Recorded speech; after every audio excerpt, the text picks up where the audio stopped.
नमस्कार दोस्तों, आज हम सुनने जा रहे हैं भगवान शंकर भोलेनाथ जी के 16 सोमवार की व्रत कथा। सनातन धर्म में 16 सोमवार व्रत का विशेष महत्व माना जाता है। इस व्रत में भगवान शिव की पूजा अर्चना की जाती है। मान्यताओं के अनुसार 16 सोमवार व्रत रखने से मन चाहे साथी की प्राप्ति होती है। यहाँ आप जानेंगे 16 सोमवार व्रत कथा और विधि। 16 सोमवार व्रत कथा सोमवार व्रत है वो भगवान शिव की कृपा पाने के लिए रखा जाता है। कहते हैं जो कोई भी विधि विधान से ये व्रत करता है उसके जीवन की सारी परेशानियाँ दूर हो जाती है। अविवाहितों के लिए ये व्रत सबसे खास माना जाता है।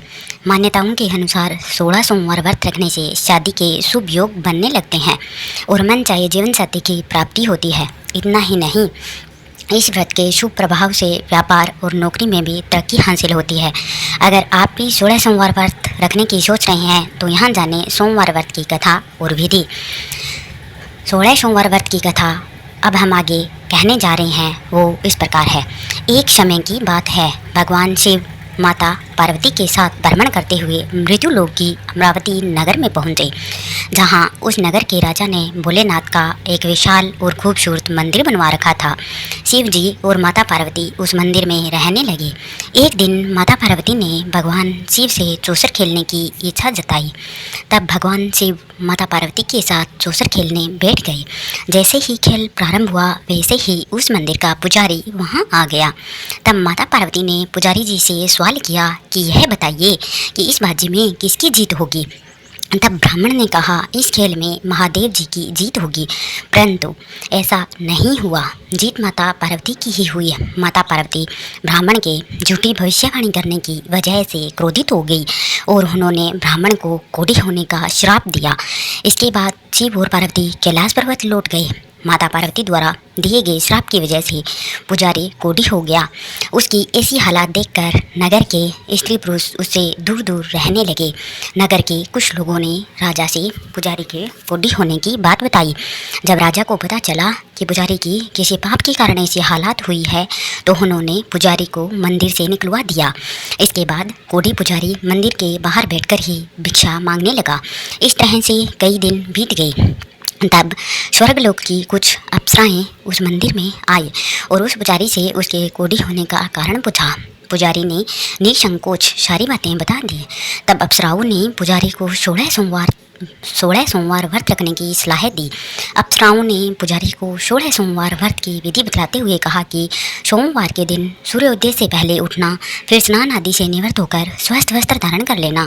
इसके उपरांत आधा सेर गेहूं का आटा लेकर उसके 3 अंग बनाना, फिर भगवान शिव की प्रतिमा के समक्ष घी का दीपक जलाकर गुड़, नैवेद्य, फूल, बेलपत्र, चंदन, अक्षत, जनेऊ का जोड़ा लेकर विधि विधान प्रदोष काल में भगवान शिव की पूजा करना। पूजा के बाद गेहूं के आटे से बनाए गए 3 अंगों में एक अंग भगवान शिव को अर्पित करना और एक आप ग्रहण करना। बाकी अंगों को भगवान का प्रसाद मानकर सभी में बांट देना। इस तरह से 16 सोमवार तक व्रत रखना। फिर 17वें सोमवार को 1 पाव आटे की बाटी बनाकर उसमें घी और गुड़ मिलाकर चूरमा का प्रसाद तैयार करना। फिर इस प्रसाद का भगवान शिव को भोग लगाकर सभी लोगों में बांट देना। इस तरह से 16 सोमवार व्रत करने और व्रत कथा सुनने से तुम्हारे सारे कष्ट दूर हो जाएंगे। 16 सोमवार व्रत की विधि बताकर अप्सराएं स्वर्गलोक को चली गई। पुजारी ने अप्सराओं के कहने अनुसार विधि विधान 16 सोमवार व्रत किया। फलस्वरूप भगवान शिव की अनुकंपा से उनका कोढ़ दोष दूर हो गया। राजा ने भी उसे फिर से मंदिर का पुजारी बना दिया। इसके बाद से वह मंदिर में आनंद से अपना जीवन व्यतीत करने लगा। कुछ दिनों बाद जब भगवान शिव और माता पार्वती उस मंदिर में पधारे तो स्वस्थ पुजारी को देखकर पार्वती जी ने उससे कोढ़ दोष से मुक्त होने का कारण जानना चाहा।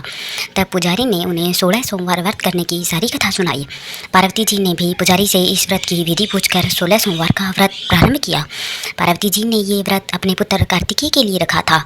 दरअसल उन दिनों माता पार्वती अपने पुत्र कार्तिकेय के नाराज होकर दूर चले जाने से बहुत दुखी रहती थी। 16 सोमवार का व्रत करते हुए माता पार्वती ने अपने पुत्र कार्तिकेय के लौटने की मनोकामना की। व्रत समापन के तीसरे दिन कार्तिकेय भगवान वापस लौट आए। तब कार्तिकेय ने अपनी माता से पूछा कि माँ, मेरी इस हृदय परिवर्तन के लिए आपने ऐसा कौन सा उपाय किया था जिससे मेरा क्रोध नष्ट हो गया और मैं वापस लौट आया। तब माता पार्वती ने अपने पुत्र की इस व्रत की कथा सुनाई। उस समय भगवान कार्तिकेय अपने एक मित्र बृहदत्त के प्रदेश चले जाने से बहुत दुखी थे, इसलिए उन्होंने अपने मित्र के वापस लौटने के लिए 16 सोमवार का व्रत किया। व्रत के समापन के कुछ दिनों बाद ही उनका मित्र लौट आया। फिर ब्राह्मण ने कार्तिकेय से इस व्रत के बारे में पूछा। तब कार्तिकेय जी ने अपने मित्र को 16 सोमवार के व्रत की सारी विधि बता दी। फिर उन्होंने भी ये व्रत किया। 16 सोमवार व्रत का समापन करने के बाद में बृहदत्त विदेश यात्रा पर निकल गए। विदेश में राजा हर्षवर्धन की बेटी राजकुमारी गुंजन का स्वयंवर हो रहा था। राजा ने प्रतिज्ञा की थी कि उसकी हाथिनी स्वयंवर की माला जिसके गले में डालेगी उसी से उनकी पुत्री का विवाह होगा। ब्राह्मण भी राजकुमारी के स्वयंवर में शामिल हो गया। तभी एक सजी धजी हाथिनी सूंड में जयमाला लिए हुए वहां आई और उसने ब्राह्मण के गले में जयमाला डाल दी। फलस्वरूप राजकुमारी का विवाह ब्राह्मण से करा दिया गया। एक दिन ब्राह्मण की पत्नी ने पूछा, हे प्राणनाथ, आपने इसे कौन सी शुभ कार्य किए थे कि उस हाथिनी ने सभी राजकुमारों को छोड़कर आपके गले में जयमाला डाली। तब उस ब्राह्मण ने अपनी पत्नी को 16 सोमवार व्रत की विधि बताई।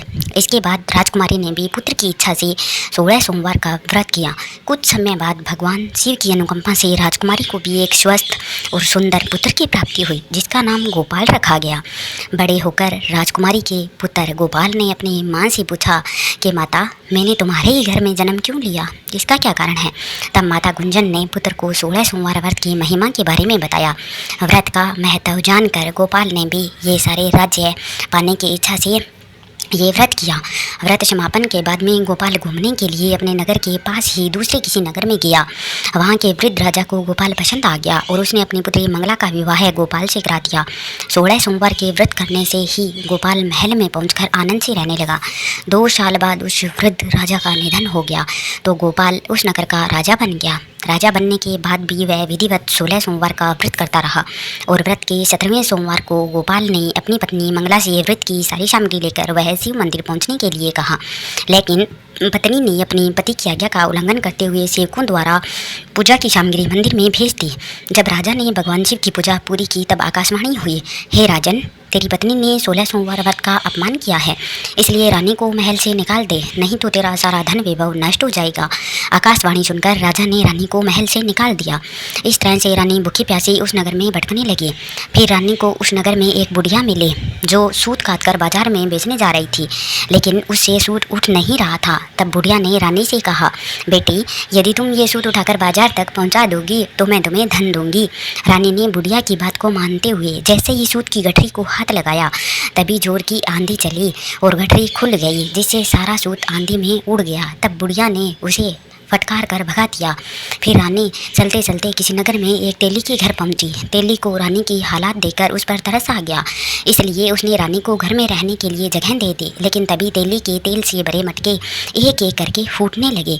तब तेली ने रानी को मनहूस मानकर घर से भगा दिया। इस तरह से भूख प्यास से व्याकुल रानी वहाँ से भी चल दी। इसके बाद तब एक नदी पर जल पीकर रानी ने अपनी प्यास शांत करनी चाहिए तो नदी का जल उसके छूने से ही सूख गया। फिर रानी अपने भाग्य को कोसती हुई एक जंगल में पहुंची। जंगल में एक तालाब था जिसमें निर्मल जल भरा हुआ था। निर्मल जल देखकर रानी की प्यास और तेज हो गई। रानी तालाब से जल पीने के लिए जैसे ही तालाब की सीढ़ियों पर उतरी वैसे ही उस जल में असंख्य कीड़े उत्पन्न हो गए। रानी ने अंत में दुखी होकर उस गंदे जल को पीकर ही अपनी प्यास शांत की। इसके बाद जब रानी ने एक पेड़ की छाया में बैठकर कुछ देर आराम करना चाहा तो वह पेड़ सूख गया। रानी जैसे ही दूसरे पेड़ के नीचे जाकर बैठी वो भी सूख गया। वन और सरोवर की यह दशा देखकर उस वन के ग्वाले बहुत हैरान हुए।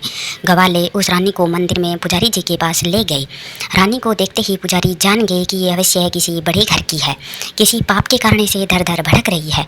तब पुजारी ने रानी से कहा, पुत्री, तुम इस मंदिर में रहो, भगवान की कृपा से कुछ ही दिनों में सब ठीक हो जाएगा।